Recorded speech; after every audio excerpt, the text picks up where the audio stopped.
Hello, friends, and welcome to the Make Happiness Happen podcast. I'm your host, Shelly, and today we're going to start with a little interaction. Raise your hand if you've ever dealt with adversity in your life. Now, I know this is a podcast. I can't see you, you can't see me, but I'm pretty sure that each and every one of us has a hand raised. Am I right? Because adversity, well, it's just part of life. But here's the cool thing. That adversity that you're facing, well, it doesn't define you or your life. What you do because of the adversity, who you become as you're navigating through the adversity, that's what defines you. It's up to you. So how do you want to be defined? Hi, I'm Shelly Covert, and I have a question for you. Are you tired of putting on a fake smile and pretending you're happy when you're really not? Are you ready to stop chasing happiness and create it instead? This world we live in makes us believe we need something newer or bigger or better to be happy. But guess what? That's not real happiness. I'm going to teach you what I've learned about creating real, authentic happiness. So if you're ready to stop faking it and be happy for real, you're in the right place. This is the Make Happiness Happen podcast.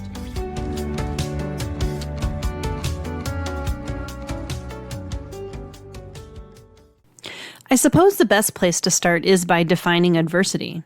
Most of the articles I've read define adversity as the events or conditions that we experience that cause extreme challenges, hardships, or problems that are difficult to overcome.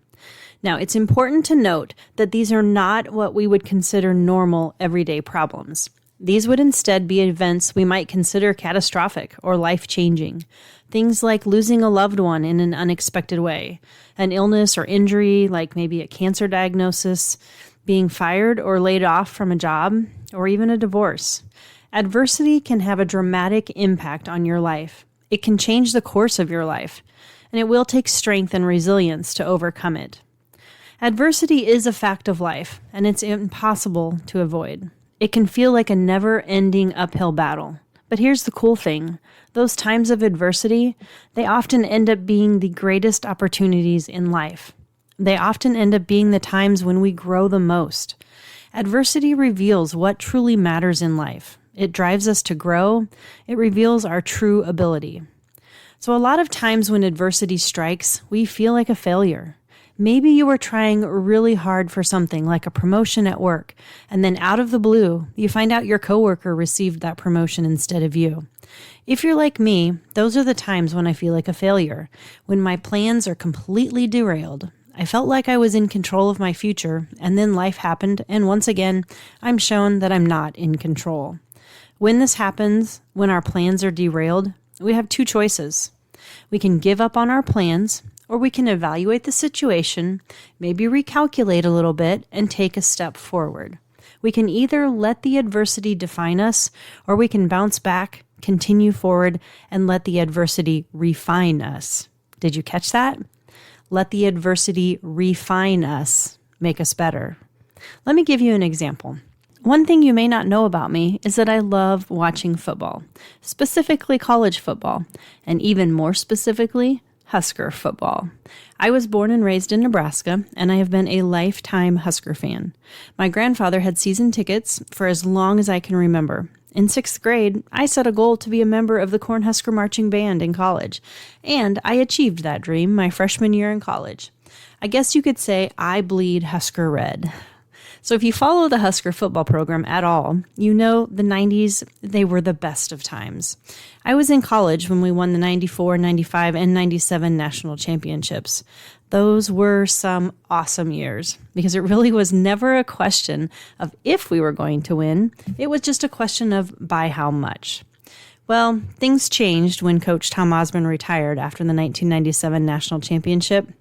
After Coach Osborne, we went through coach after coach after coach. And every time a new coach was hired, we thought the good times would return. And every time that coach was fired, it felt like the end again. That brings us to our current coach, Matt Rule. Last year was his first year, and it was a bit rocky. It seemed like the challenges and struggles that have followed our team for so long just continued to follow us. But Coach Rule hasn't given up. He hasn't let the adversity define his team. Instead, he continues to build his team. He continues to teach them and guide them. They are learning to let the adversity refine them. One of the best ways to know if you're being refined by adversity in your life is through self-evaluation. What are you feeling? What changes are you seeing in your life? What direction are you moving? Let me explain with an example. I was having a conversation with my husband recently. We were talking about how there seems to be so much fear and pain and hate in the world right now, and I made a comment about how sometimes I just really miss when life was simpler. Now, as I said that, I was picturing when my daughter was 4 or 5 years old. We were living in Kansas City in this apartment complex that had an amazing swimming pool. Megan and I spent a lot of time in that pool in the summer. That was also where we got our first dog, Toby. He was an Italian Greyhound, which is basically a miniature Greyhound. And I have a video of Megan and Toby playing when he was a puppy, and her laugh. Oh my gosh, I will never forget the sound of her laugh. She was so happy, and that made me so happy. Now, here's the crazy part. Those memories, they were actually from one of the hardest times in my life. My first husband and I had just divorced after being married for almost 11 years. He had moved from Nebraska to Alabama. I had just moved from Nebraska to Kansas City for my job. I was a single mom in a strange town with no friends or family close by. I was the most fragile I had ever been, basically living one day at a time. And yet when today me was thinking of simpler times, those were the times that came to mind. Now, how can that be? Well, it's because of how I responded to the adversity in my life. I let the adversity refine me, but I didn't let it define me. For the first 3 months after my divorce, I grieved. I leaned on the people in my life, and I depended on them to help me get through each and every day. And honestly, sometimes even just to get through each and every hour of each and every day. During that time, I started to heal. I started to look for ways to move forward in life.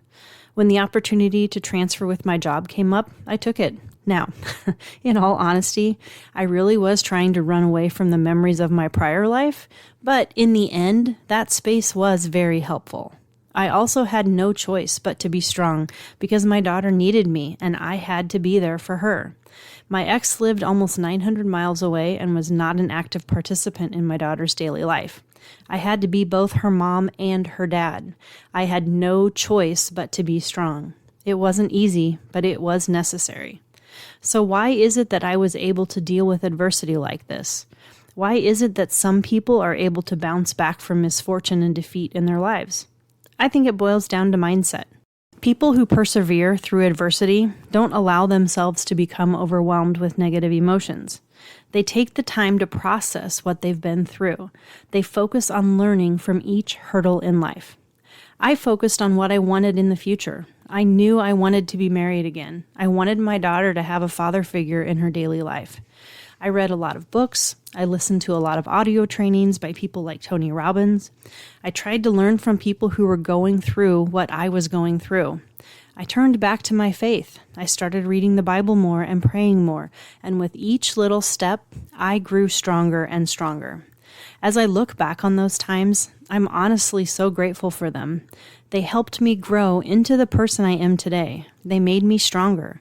They made me a better mom and a better wife, and they taught me lessons that I can now share with others. Now, adversity is going to be part of life. There is always going to be something unexpected that presents a challenge or knocks you off your path for a bit. But what we have to remember is that we get to choose how we respond to those challenges. Now, we can either let them stop us, let them be the reason we don't achieve the things we want to, or we can look at them as opportunities to grow and learn and become stronger and more resilient. We can use them to evaluate the path we're on. We can think of them as the weights that are building our muscles. I've used this example before. If you want to become stronger, if you want to build your muscles, you need some resistance. You need weights. Muscles that aren't used become weak. They even atrophy. We can look at the adversity in our life and those challenges as the weights that are going to strengthen our muscles. So, here are a few tips to prepare yourself for when adversity strikes your life, because as we know, adversity is inevitable. Tip number 1, be prepared. Take the time now to train your brain to be resilient. Build your inner strength by focusing on the positive things in life. Strengthen the relationships in your life so when the time comes that you need a support staff, they are there for you. Strengthen your faith and your relationship with your Savior, Jesus Christ. Tip number 2, practice positivity. Find your sense of humor. Find what makes you happy, what makes you laugh. Did you know that laughter increases our intake of oxygen-rich air and improves circulation? Did you know that laughter increases our brain's production of natural painkillers and stress relievers? Laughter really is the best medicine. Be grateful for the good things you have in life. Never forget that there is always someone who is dealing with even more adversity than you are. Tip number 3, find the lesson. When adversity happens, ask yourself what you can learn from the situation. Hard times give you an opportunity to change course, to reinvent yourself, to try something new. If you let it, this new path may even take you somewhere better than you ever imagined. Even the darkest storm clouds can have silver linings. Tip number 4, learn from others. Read books, listen to podcasts, join support groups, find people who are dealing with adversity and learn from them. Watch what they are doing, learn from what is working for them. So adversity really is what you make of it. Don't let the adversity define you. Instead, let it refine you. It's not always going to be fun, and it's probably never going to be easy, but it will be worth it if you let it be. I'd love to know if you have any other tips for dealing with adversity, so please feel free to email me at shelly@makehappinesshappen.com. And until next time, my friends, choose to be happy. As always, thank you so much for tuning into the Make Happiness Happen podcast. If you enjoyed this episode, make sure you're subscribed wherever you listen to podcasts, and even better, leave a positive review. If you want to dive deeper into the topics and discussions we have here, I would encourage you to head over to makehappinesshappen.com and sign up for my newsletter. It's the best way for us to get to know each other even better. Thank you so much for listening, and I'll see you next time on the Make Happiness Happen podcast.